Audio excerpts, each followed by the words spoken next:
If you're done, let's return to our seats. We need to commence the second session immediately.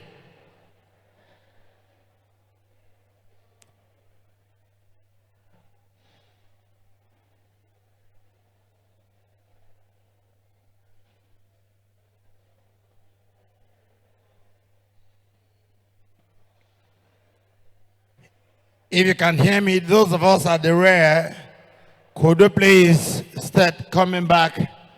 We need to commence the second session before we proceed for our lunch break.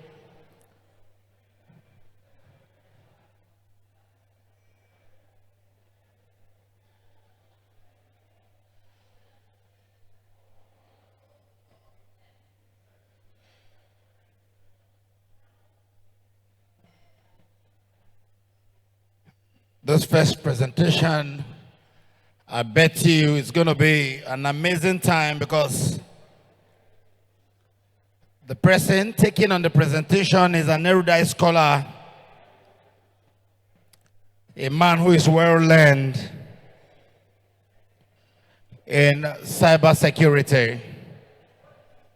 He'll be handling human AI collaboration in cybersecurity, enhancing national security and policy alignment. It's such an interesting topic that you may not want to miss out. So please, let's see how we can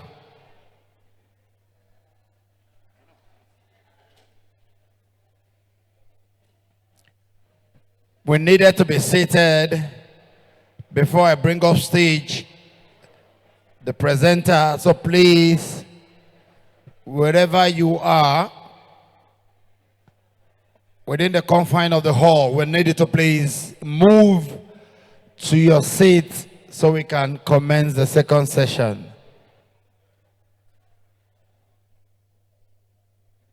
After the presentation, we're going to be taking the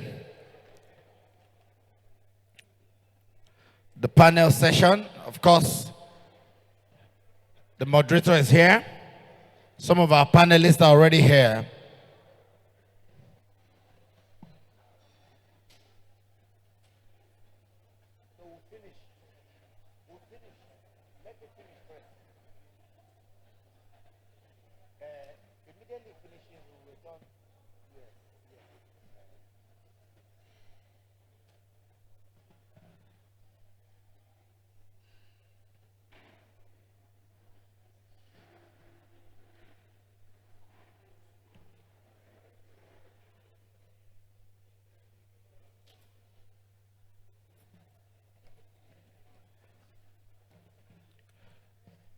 We still have very much with us my own Dr. Ndanusa Ahmed.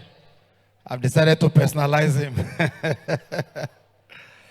And of course, closely seated beside him is our dear Mrs. Evelyn. So for security reasons, I won't be saying some things anymore. I'll just call names. If you're able to identify them, fine. But of course, I know virtually everybody under the sound of my voice are security conscious. Hence, the committee member decided, even the photographers, everybody has their tag. And they decided to use AI to ensure that the mosquitoes in this environment are scrutinized. That is something that is so unique about security experts. This time around, they decided to take it a step further. Not just the cyber security now, even the physical aspects, to tell you how serious Hanel and his team are concerned about this event.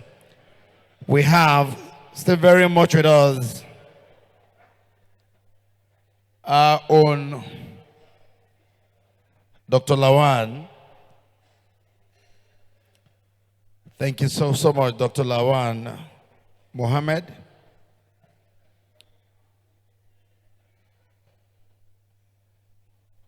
All right. I think if there's anything that made us to leave the confines of our office and the comfort of our homes and our businesses to be here is to fully participate in this conference. We may not need to wait any longer for the rest participants. Our presenter for the next item on the program is ready. He is a security expert. He'll be taking us on human AI collaboration in cybersecurity, enhancing national security and policy alignment. If our hands are not too busy, can we please give him a resounding round of applause as he comes to take on the next presentation, Alhaji Abdul Hakeem Ajijola. Please give him a resounding round of applause as he comes forward. I think we can celebrate him better. We can celebrate him better. Thank you.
If it doesn't work, I use my key or Thank you. Thank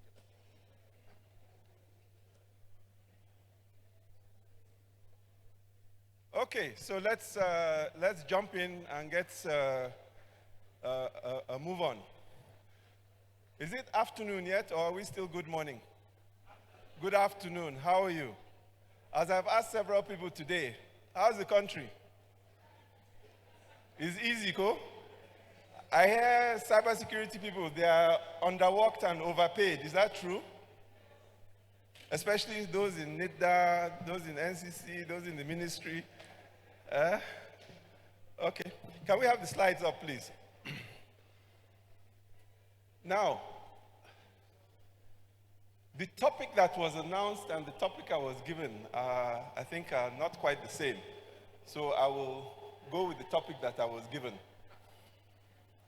Whenever you go to a conference such as this, I challenge you to look around. For example, Madam in white, could you look at the man behind you and look at the man behind him? Can you tell me what he's doing? The man in blue, what's the man doing?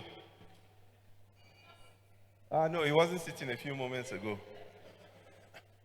But typically, when you go to this kind of just any meeting, what happens? The person is sending a message, receiving a message, and these are very important messages, obviously. But the point is that human beings, science has shown that really we're not good at multitasking at all.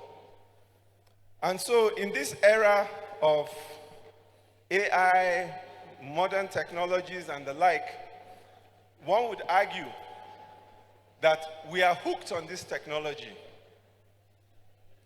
This thing that is in our pocket. Also, please understand, this thing that we carry in our pocket tracks our movements. This thing we carry in our pocket also has AI. In fact, I would challenge any one of you to contradict me. This device knows more about your movements, your own device, than your spouse. Think about it. It knows where you have been. It knows that corner that you diverted when you shouldn't have. It knows when you went to that place or to that person's house. Or you said you went to Kubwa, meanwhile you are in Nyanya. This thing knows. And so you have to think very carefully. But I'm very, very happy to be here today. CSHAN has a special place in the hearts of many of us, myself inclusive. And one of the things that it has is that it has been able, for some reason, which I don't fully understand, but I do appreciate, to galvanize people like yourself, to encourage people like yourself. And when you get to my kind of age, that next generation becomes quite important, and our legacy becomes important.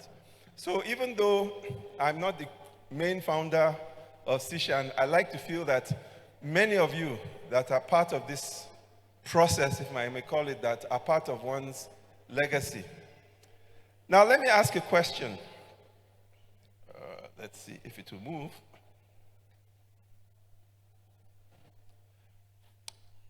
How many of us have heard of ChatGPT? Can you raise your hands? Some people raise 2 hands, okay. And Gemini. So basically, you know about large language models. So, put all the large language models aside. Apart from those, how many of us actually use AI? And maybe you can tell us what AI you use. Can you tell us? Just shout it, use your teacher's voice. I'm asking AI. No, I just want to know another AI platform that you use beside a large language model. That's what I'm saying. Eliminate that. Just a word. Thank you. What? I didn't get it. Yeah, but that's a large language model now. Any other one? So you are telling me apart from large language models, none of you in CSHAN use any other AI. Is that possible? SQL? There are large language models, I believe. Okay, let's ask ourselves some questions. How many of us have used Siri or Bixby on our phones? How many of us have watched Nollywood movies with drone footage? How many of us go online and use social media platforms? Spotify, Netflix, YouTube. How many of us, I don't know, play online video games? Indeed, when we go online, how many of us interact with the advertisements? How did I find this hotel today? I used the mapping app. How many of us have used either Apple Maps, Open Map, or Google Maps?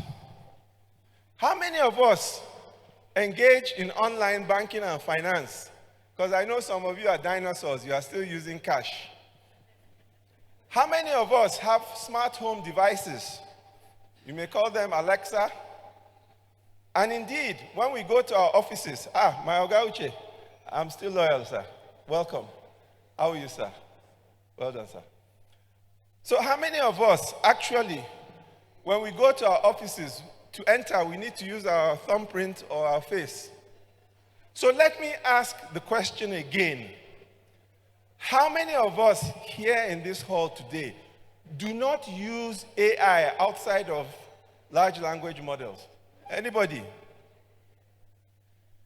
You don't use any of these things? I don't believe you. If I come to your house, I'm sure I will see you're on Facebook or somebody. Abi?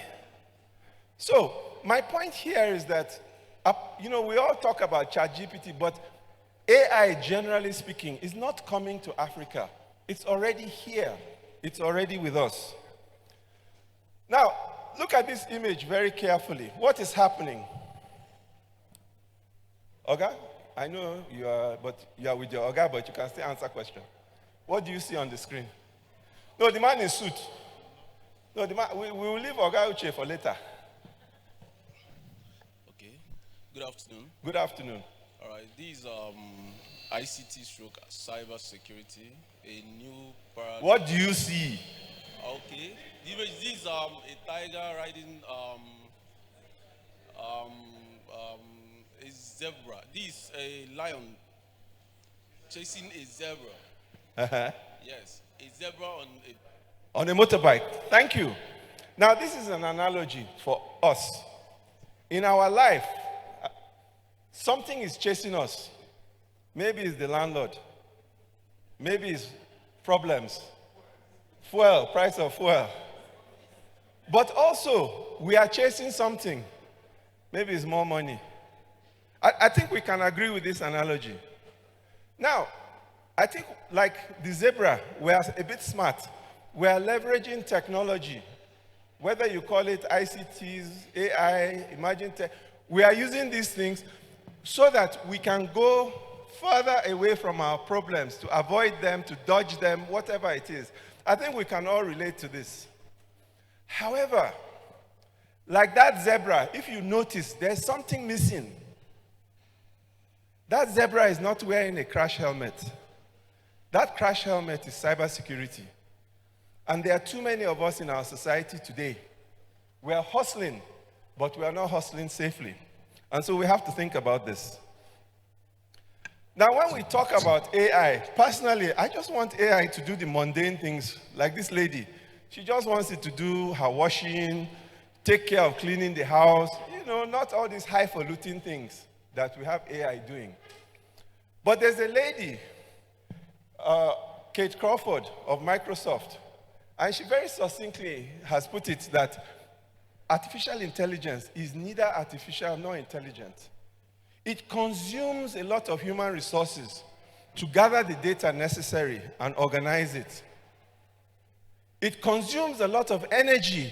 Most of that energy comes from fossil fuels, whether it is oil and gas, coal, or whatever, to power it. It is also very expensive. Estimates as of 2 years ago, or a year and a half ago, was that ChatGPT and similarly Gemini, each of them need about $700,000 a day just on energy costs. You are not talking of the equipment, you are not talking of the facilities, you are not talking of the staffing. Think about it. Now, a lot of us, especially in government organizations and large banks and others, we have a lot of vendors coming to us and telling us they have an AI solution. It's not true. They are just doing big data analytics. Remember, data analytics has been around since ancient Egypt. It's not today's technology, it's not today's thinking. And I think there's a Nigerian phrase that really captures what a lot of our vendors are doing, and it's called Ogboju. I'm sure you know what that is. So this is a challenge for us. There is a difference, and we have to understand it and be clear about it. Across the African continent, there are at least 21 African countries now that are using AI-powered drones. So we are now using AI in the battle space of Africa. In March 2020 in Libya, Khalifa Haftar, he is a Libyan warlord, he attacked Tripoli, but he was repulsed or rebuffed by the UN-backed, United Nations-backed government there. So as his forces were retreating, this is on African soil, please, let's understand. The Libyan government had launched, they had these Bakhtiar Kargil 2 drones, which they bought from Turkey. But Turkey, US, China, Russia, even South Africa, Egypt, they're all making drones now, even Nigeria. And these drones are what you call loitering munitions, what you call fire and forget. So basically what you do is you put them up in the air, you launch them, and without recourse back, communication back to the ground, that is, without human beings in the kill chain, they can decide to hit a target. Maybe you've told them, if you see the number plate, because their cameras are very powerful, or if you see a face, kill it, hit it with your weapons. That is where we are in Africa today. In Nigeria, our military has drones, particularly the Air Force. In fact, we have 3 homemade ones. One is called Guluma, Amebo, Segume. What do? They do reconnaissance. Now, when you think about bandits, and there's a policeman here, so I stand to be corrected, sir. They usually move in packs on motorcycles. Sometimes a pack can have up to 200 motorcycles. So they cause a lot of environmental impact, just one pass. So this drone can go overhead, take pictures of the area. When it's coming back later or the next day, it can compare the pictures and see whether the ground has been disrupted, to give some idea to the security services that these bandits have passed over since its last flyover. So we see that here. We've also seen some drones deployed by the army. And we've seen, unfortunately, where there were some civilian innocent deaths. And this leads to the question that buying the technology by itself is not hard.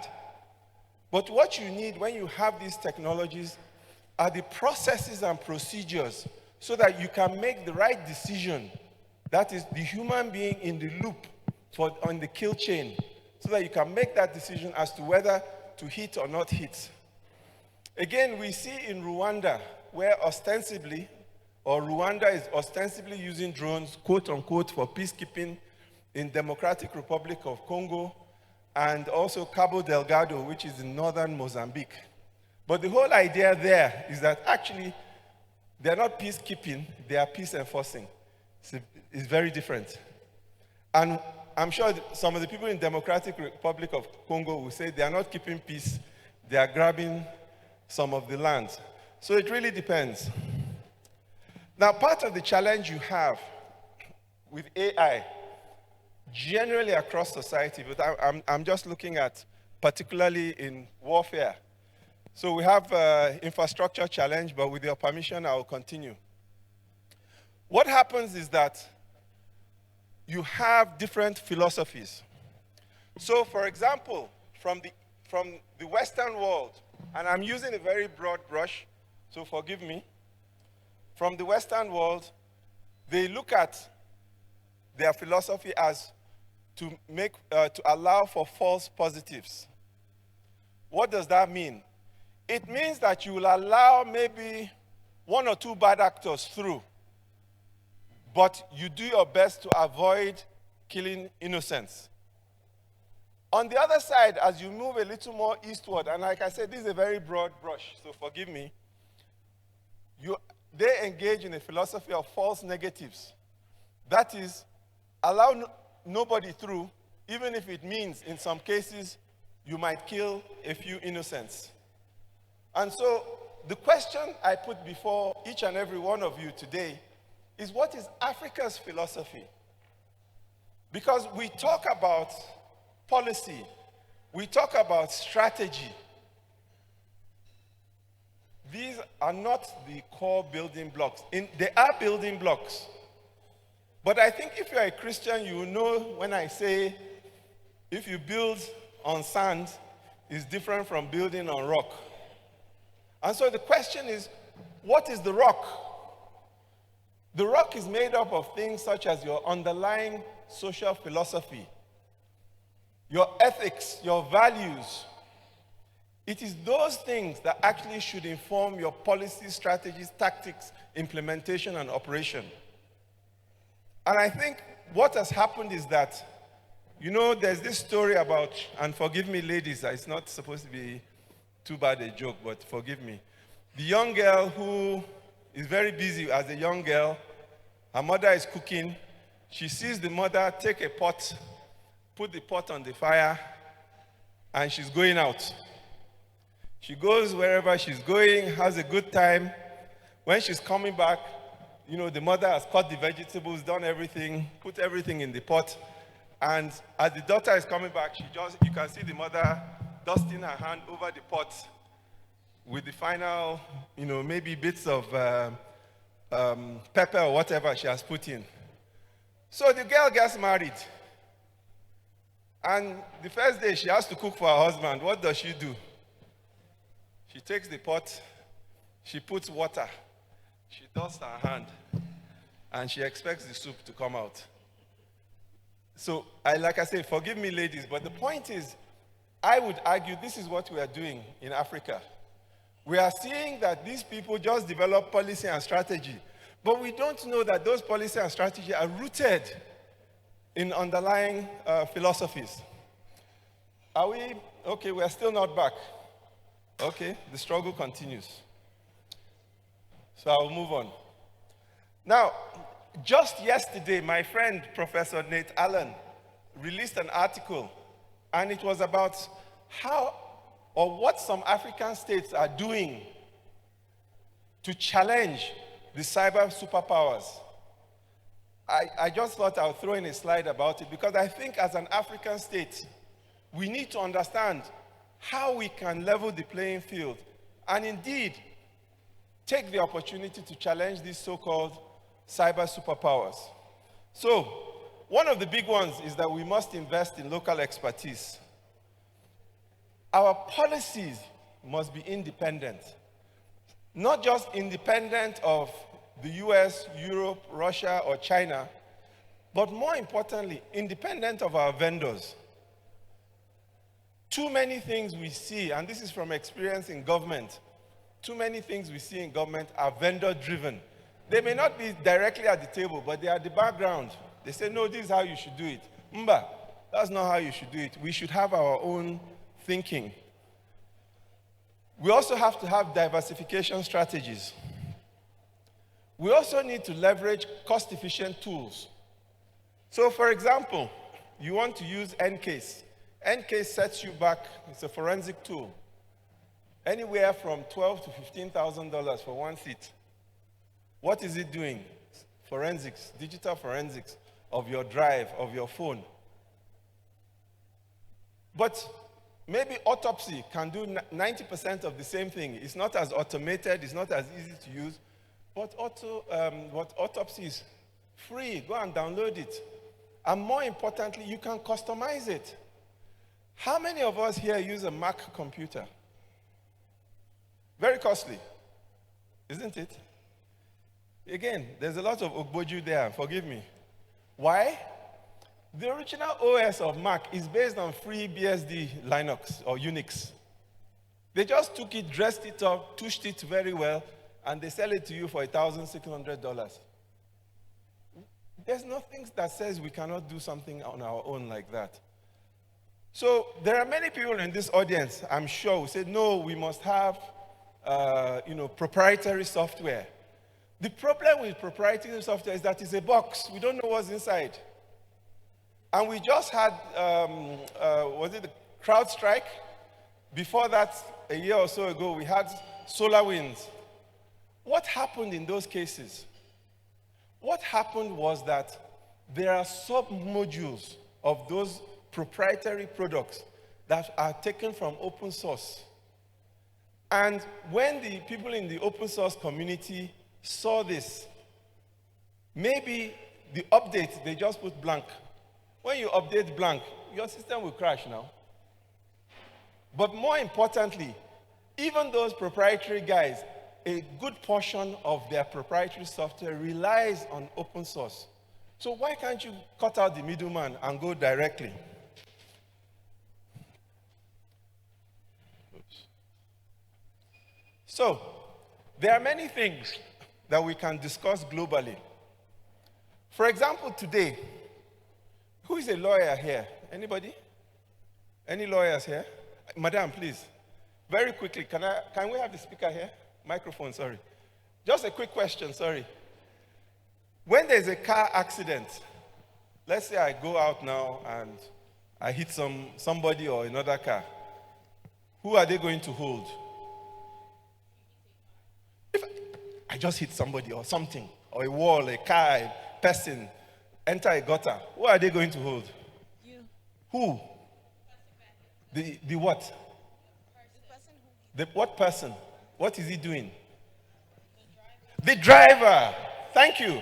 Please give her a round of applause. So, what if it is a driverless car, uncle? Now who you go hold? My point is that these are questions we need to think about. Okay? So there is plenty of space in cybersecurity for lawyers. Okay? But these are the discussions we need to have. These are the conversations that we need to engage in. Who bears responsibility, or more importantly, liability for issues arising from the deployment of AI? So, for example, you have an AI developed in California. What philosophy underpins it? It's probably a Californian philosophy. You have an AI developed for medical systems, and then you deploy it to a military use, and you think you will not have problems? Now, the vendor may not tell you that the original AI was for medical use, but that is why you also have to understand the supply chain and the value chain of many of our products and services. And very critically, we do need to have national, societal, global conversations about AI and ethics. Now, very quickly, the African Union itself has actually put up a document on AI, an AI strategy. I know Nigeria has also put one. So Nigeria is one of the 5 countries that does have an AI strategy. But as you can see, there's a lot to be done. But frankly, the bottom line of the AI document is that Africa needs to position itself not simply as a consumer, but actually as an innovator, a developer of these technologies. So let me ask you. Look, oh, thank you. This is a quote by somebody I have a great deal of respect for, Mikko Hyppönen. He's from Finland. And he says, we are no longer protecting computers. We are protecting society. As my Oga Uche here will tell you, protecting society is a thankless job. You can stop 99 hackers and bad actors, but God help you if one passed through. You can stop 999 suicide bombers, but let one enter. And they'll say, these people are not doing their job. Meanwhile, you don't notice that there are other things. But the issue I'm trying to put across with this notion here, please don't think of your role as cybersecurity experts in terms of defending the network, defending the computer, defending the endpoint, which you do, you must do. But there's something bigger you are defending. You are defending your society, you are defending your way of life, you are defending your children, you are defending your parents. You are defending those in society who are below you and those who are above you. In fact, you are defending your society in general. So I hope this is something that you will take to heart. So, if I may ask, Oga in white behind you. Yes, sir. If you do cybersecurity right, what happens? Tell me, tell us. If we do cybersecurity right, then there will be no breaches. Nothing will happen. Very good. Please give him a round of applause. I wish I had $1, I would give you. Anybody else have any other thoughts on what will happen if we do cybersecurity right? Anybody else would like to volunteer? You put up your hand, another man in white, or you're just stretching? Less crime, okay. Now, there's a gentleman called David Satola, and he asked this question, and just as my brother here has responded, when you do cybersecurity right, actually nothing happens. Again, it's back to the case of you allow, or you prevent 99%. If you prevent 100%, people go about their business. They don't even realize that there's anything. And so, while cybersecurity people often cannot be seen to take credit for when things go right. We must continue to be proactive. And indeed, we must continue to make sure, and I don't mean by cracking down on dissent, but make sure that things work so that you just have silence and people can get about or go about their business. So, when we look at development, when we look at progress, you know, we have here the light, this beautiful light. This light is not a result of incremental improvement of the candle. It's not. It's a radical shift. If Nigeria wants to get out of where it is today, gradual improvement, no go work. Oh. We may need maybe, I don't know, 3,000 years. Sorry, government officials, I didn't mean that. But don't, Oga Uche, I will pray for your indulgence. Do I have freedom of speech, sir? Yeah. So this is the problem. You see, he's giving me freedom of speech, but he's not guaranteeing me freedom after the speech. It's an issue. But the truth of the matter is that, okay, let me give you an anecdotal story I was telling. About 3 weekends ago, I had to go to Kaduna for the day, return trip. To fill my tank cost me 116,000 naira. And I was reminiscing to my driver on the journey that in 1978, my father sent me to UTC to pick up his Peugeot 504 GRAC tinted glass. And it cost him a whopping 6,700 naira. Today, that will not even take me, quote unquote, to Kubwa. In fact, the driver was telling me that plastic that is over the wheel, the mud guard, say 6,000 will not buy it, sir. So the point I'm getting at is because I'm not looking at simply those people they say are leaders in positions of leadership. You are the leaders. You are the guys going to make the difference. You are the guys going to secure our future. And I just want you to understand that we don't have the time or the wherewithal for incremental improvement. We need radical changes. One of the things I think we should look at as a country or as a society, we all sit down and hear there were so many hacks, there were so many problems, so much money was lost. I think we've heard this. Please understand that in the next 5 or so years, the African internet market alone is going to be in the billions of dollars. In fact, the African cybersecurity solutions market, not the problem, solutions, by next year is expected to hit $4.5 billion. And in the next decade is estimated to vary between $15 and $30 billion.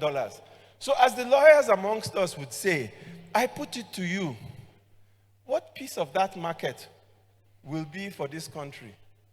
If you are a politician among us, I would say, what piece of that market will be for your constituents? If you are in a company, I will ask you, what piece of that market will go for your shareholders? What jobs can we create? Indeed, what wealth can we generate? And certainly, as a byproduct, what taxes can we generate? So these are the things that I'm putting for you. It's not for somebody in the villa or somebody in government house or in parliament. These are the things that you have to work on.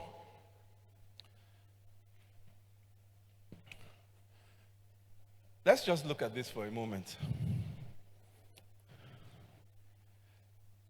Sometimes the limitation of technology, in fact, a lot of times, the limitation of technology is not the technology, it's we, the human beings.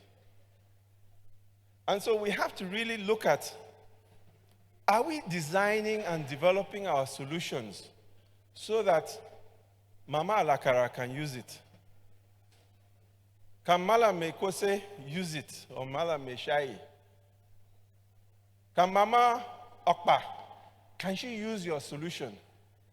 And when I say solution, I'm not talking about just the app. I'm talking about the cybersecurity solution. Because if they cannot use it, if the lowest common denominator cannot use it, very few people can use it. And I'll tell you why. There are many of us you see, we speak English or grammar very well. But when it comes to reading and writing, we struggle. There are many of us in our society that what we would call functionally illiterate. So don't think because you mix with all these people here that you can design a highfalutin solution that will now appeal to them. You actually need to make sure that your solutions can be used by that lowest common denominator. This is a big issue for me, and I challenge Sishan, and I ask, consider for your next conference, kickstarting a conversation on AI and faith. We are beginning to see people begin to deify artificial intelligence. Think about it. You can't see it. It is all-knowing. It is all-powerful. Does that sound familiar? These are things your children are going to face. So you better have the conversations now to know what we're going to do as a society. We need to have, and why Sishan for me would be an ideal vehicle is because you are quote-unquote non-religious. So you will not say it's one monk somewhere, one Buddhist monk that is trying to push his agenda, or one imam, or one pastor. You need a community such as this that is a good mixture to not just kickstart or initiate, but to also drive these conversations. Indeed, there is actually a place, I think I was reading yesterday in California, where they've started a church for AI, quote unquote a church, a place of worship for AI. But think about it. Maybe amongst us here, there are some of us that worship money. There are some of us that worship animals. After all, 1-point-something billion people worship cow. There are some of us that worship idols. So why can't some of us worship AI? It's not beyond the realm of conjecture. But please, I challenge you. Is my time up? Huh? Okay.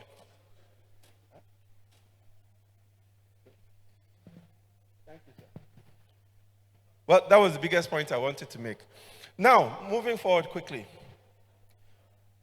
Capacity building on our continent has not worked very well.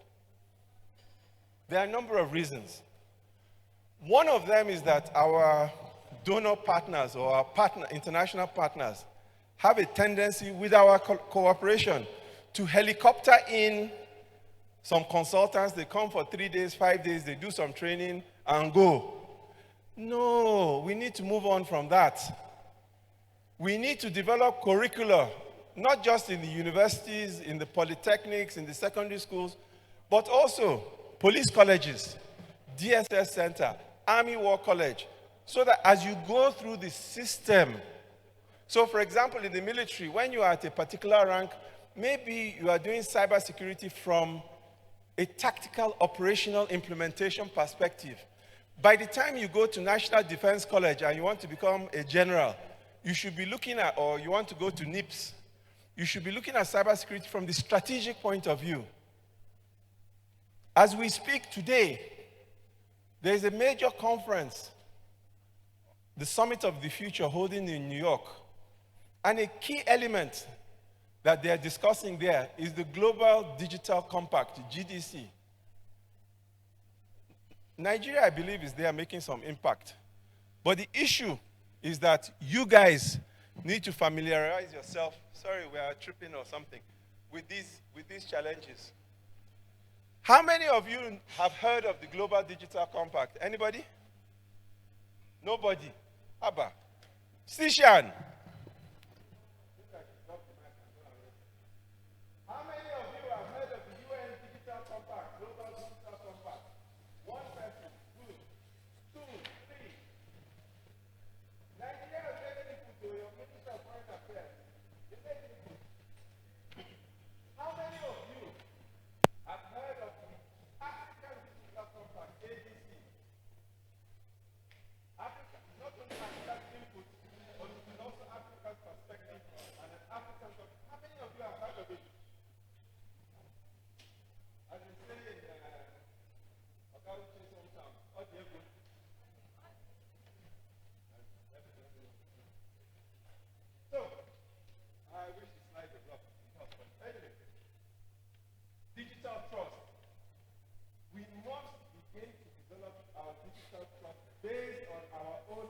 African foundational philosophy.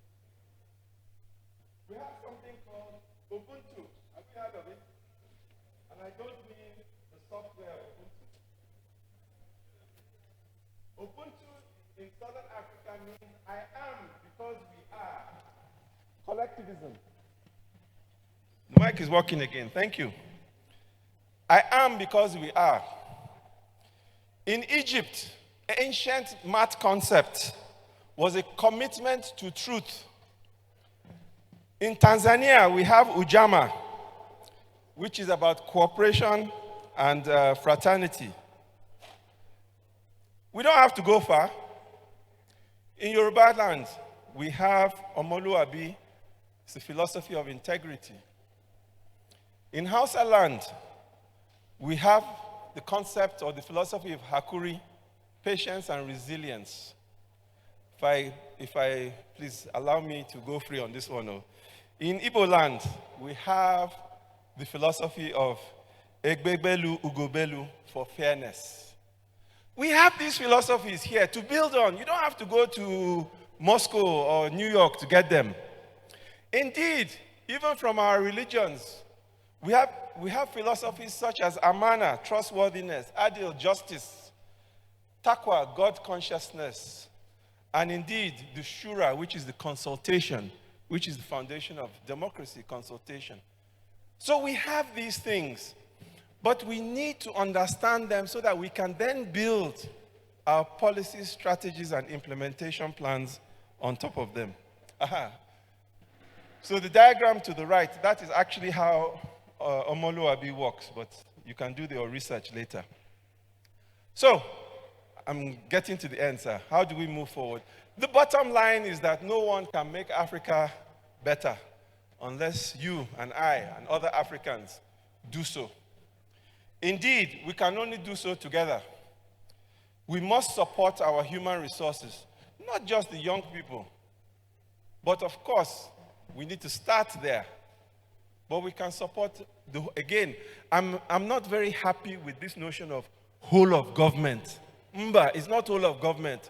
It's whole of society. Government is part of society. Who owns the infrastructure? Private sector. Who can create awareness?